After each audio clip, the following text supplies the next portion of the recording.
Hey everyone, welcome to another episode of the Two Idiots podcast. Ruben and I are bringing this to you on another Sunday night from Singapore. Ruben, how's it going, my friend? Yeah, sure. Yeah, it's not bad. Yeah. So today it was a long day. Yeah. Yep, it was. And folks, today Ruben and I we visited IKEA Singapore. So IKEA Yeah. actually has three outlets in Singapore. I think one is in the east, one is in the west, and one is somewhere in the middle. So we happened to visit, the one in the middle. This was Ruben's first visit and my second visit. So today's video, we're going to talk about our observations at IKEA, what IKEA is doing to market their products, increase sales, and also what could be improved at the store to kind of boost sales. So Ruben, right off the bat, is there something that like really stood out to you when you visited today? What is the biggest thing that stood out to you? I mean, first and foremost, pretty much everyone in our life did the furniture shopping, right? Hmm. So these guys actually gave us the variety and then the experience of the Hmm. product. Hmm. So I mean, visually looking at the product is one thing, but you just put it all together and then just give you that how it will look when you put it inside your room. Yeah, yeah. That experience is something that these guys are providing, which is hard to find in Elsewhere. other furniture stores. Yeah, yeah. I totally No, agree. yeah. So I mean, we as we discussed, so you said, right, varieties are there, but what I feel is the uniqueness is they will give you your house experience just by recreating the house, with the living room, with the bedroom, and then with the kitchen and all those things, with all the cupboards and everything. So that's something that's actually unique for IKEA, because of their scale, they can actually do it. Yeah. Absolutely. Yeah. Actually, you know what? Let's just show our listeners what we're talking about. Yeah, sure.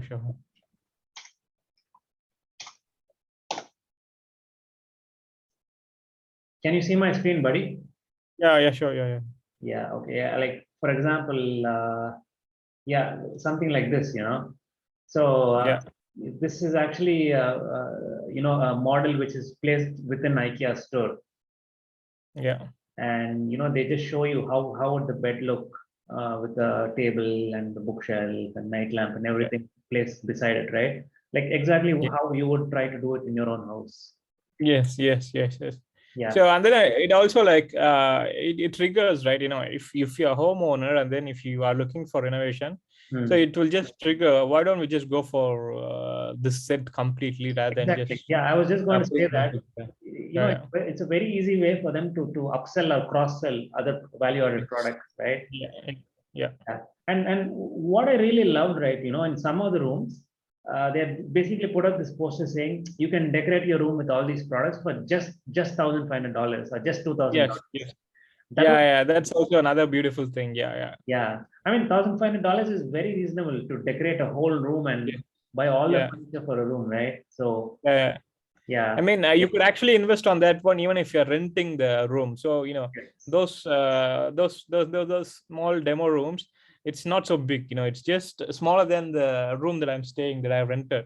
Okay. So you could actually put that money. If you are going to stay for more than a year, then Hmm. if you want to have your own experience, you could just put that money and then you could do it all. Yeah, I agree. I agree. Yeah, and but one thing I didn't like, Ruben, is see IKEA stores worldwide, right? They're known for their restaurant, the food court or restaurant, whatever you call it, Yeah. and especially IKEA meatballs, which you didn't try. I almost forced you into eating them, but you do not want to eat it. Uh, Yeah. but like I felt again, like I'm not sure what IKEA strategy is, but if I were the merchandising manager for IKEA or like the head of IKEA for Singapore, what I would do is you have a store, right? I would I would situate the restaurant at the end of the store. So when you enter IKEA, you have to walk past all the furniture or at least the high value items before you go to the restaurant. So when you're walking through that, you'll think of something. Hey, like I like this product. I wanted it. You'll just make a mental note. Let me buy this on my way out. And also after you have your meal and you want to start your shopping experience, even then, you might remember something. Oh, I'm seeing this table. I want a coffee table. My one is broken. So let me get this. I don't know why they're not pursuing that. No idea. Yeah, I mean, so I don't, I mean, that's actually a good idea. But what I think is personally or psychologically, Hmm. when people think of going to IKEA, it's furniture stuff, you just want to buy the furniture, and Hmm. then they see this restaurant, they just want to try it out in that restaurant. So probably they just want to like keep it separated. And also I'm not sure in terms of accessibility for the goods moving in and out for restaurant, those things I just don't know. But what you said is actually a good idea. If you can design your place around that concept, then it's easier for all the parties involved, probably like the restaurant as well as the furniture stores. Yeah. It's like how supermarkets, they keep all the essential products at the very back of the store, milk and Yes. Yes. Yeah. vegetable, Yeah. Yeah. bread, right? So you are actually forced to walk through all the snacks and drinks section, Yeah. and you'll do some impulse buys on the way when you're going Yes. to pick up Yes. your essential items. Yeah.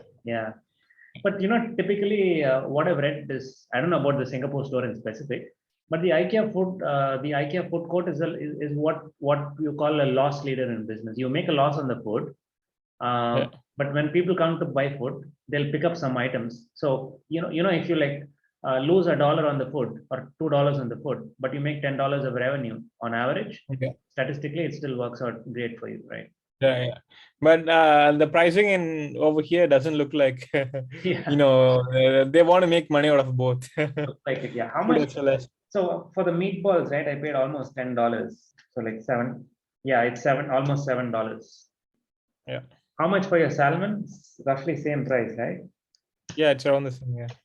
Yeah, yeah, yeah. The prices were like, it was priced like a premium restaurant, I would say. Yes, yes, yes. But we saw, right. It's actually a huge place. It looked like food court, Hmm. and then it's pretty much occupied all the time.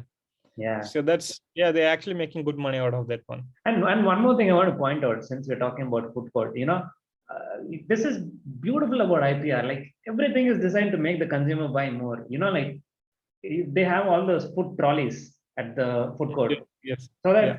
that your hands are not filled with carrying one tray, and you're not constrained. So you can fit as many trays as you want on that food trolley. Yeah, yeah. So Just buy that, buy yeah, that. yeah, I Yeah. was just observing so many people, right? Like they put 2 or 3 trays and they just filled up with so much food. But the thing is, at the end of the day, you have to consume them. It's not something that you buy and take home. Yeah, So they consume. no matter how smart you are, there's certain limit to what human can eat at a given for a given meal. Yeah, Yeah, it is. this one. This is the one actually. Yeah, this one exactly. Yeah. Yeah, you see that you can just put multiple trays on these layers and just fill it up with all so many dishes. Exactly And like then yeah, exactly like that one. Yeah. yeah. And then what we observed was it's actually they come over there as a family. So probably more than two people or max 3-4 people. Yep. So it actually makes sense, just one person stands in a queue and then just buy it for the entire family. So yeah. It is practical, but it is also Yeah. designed to sell more uh, product.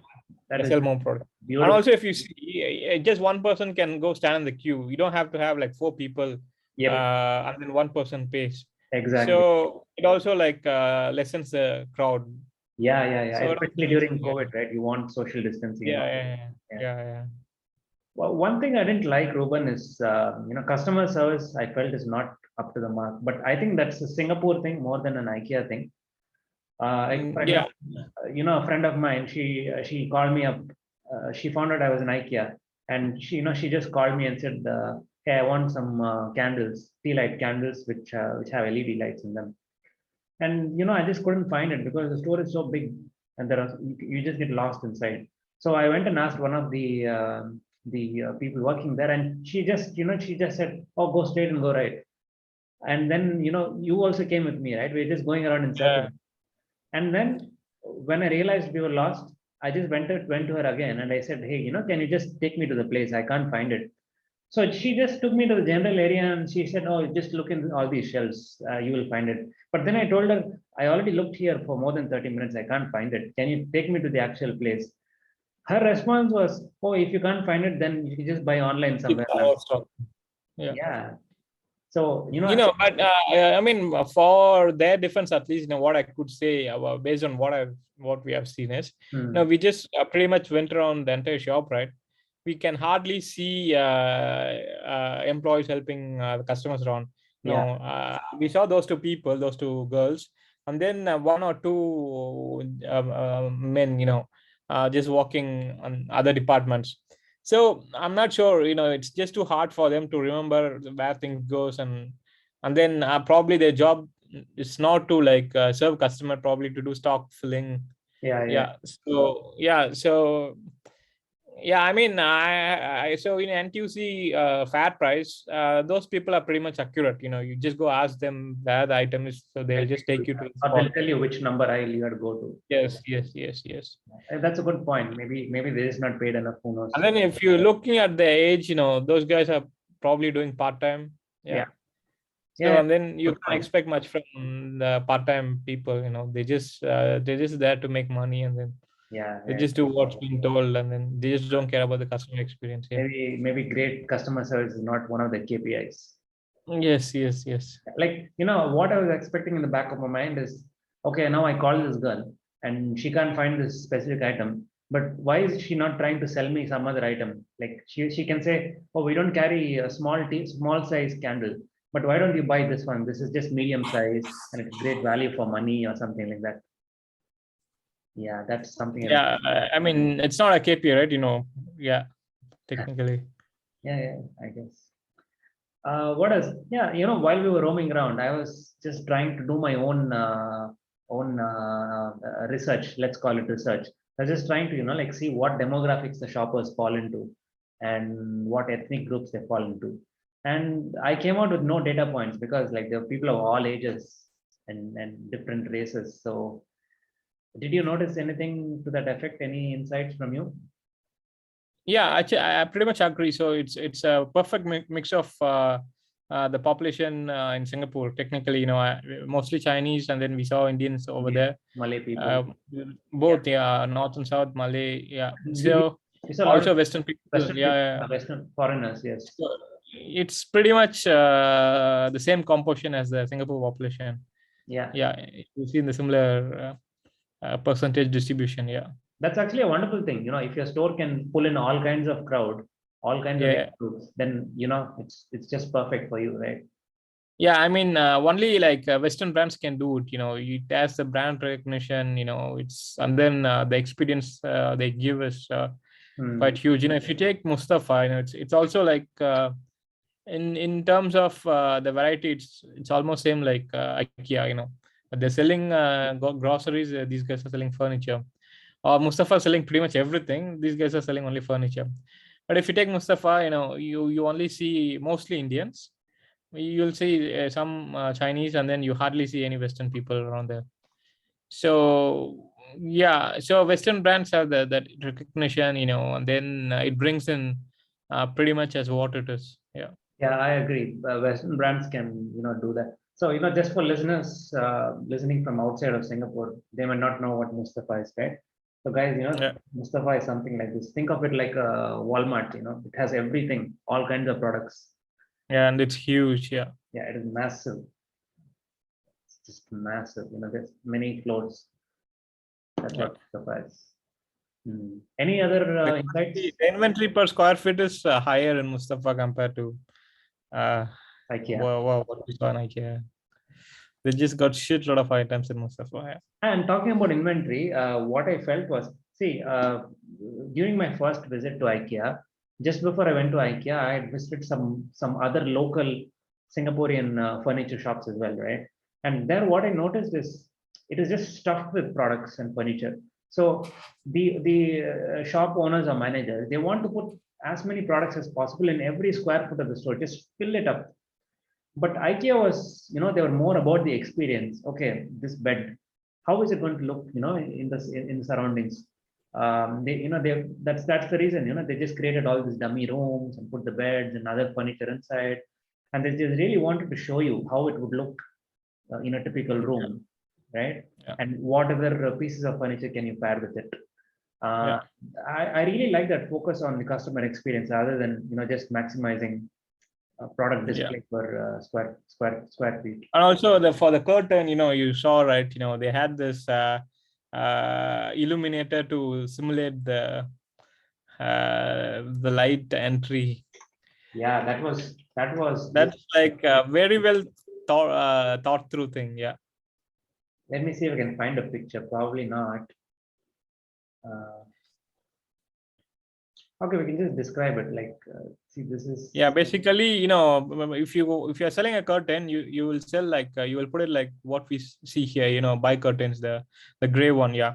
But what IKEA did was they put Right behind it. a light shield, or I'm not sure if you how you call it. Basically, Yeah, you it's a have light fixture. the the light fixture for the entire area of the curtain at the back side.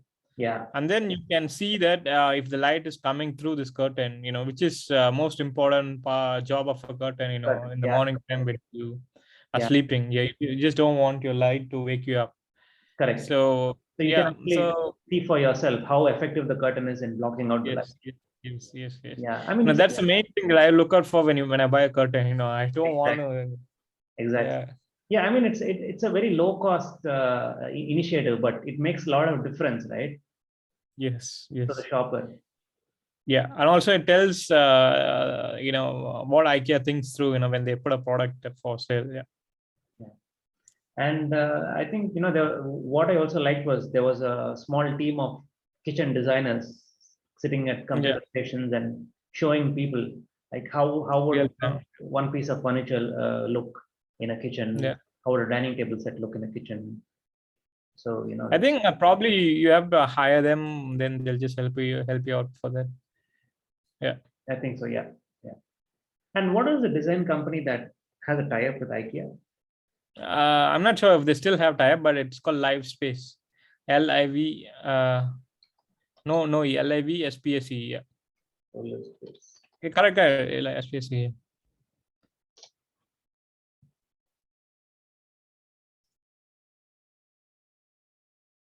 Yeah, so this is, That's the Indian company. yeah, it's an Indian startup which does It's not startup, it's already a unicorn, but yeah, it started as a startup. Yeah. oh, it's a unicorn. I did not know that. Yeah, it's a startup slash unicorn based out of India. But surprisingly, they have done a tie-up with. Okay, I don't want to call it tie-up. Maybe a partnership with IKEA Singapore. So they offer like a package solution, right?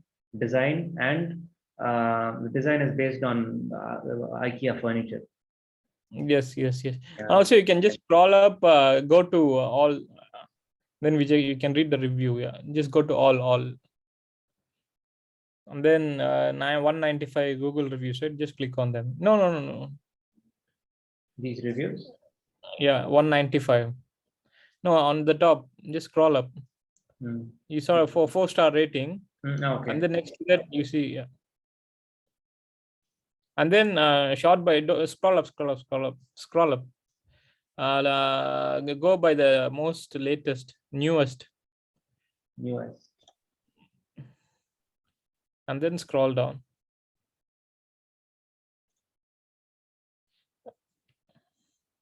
This is a positive review. Some of them are fake reviews. This guy uploaded 178 pictures. They won't upload 178 pictures. So people Wow. just scroll up the negative ones. Yeah. Yeah, here, see.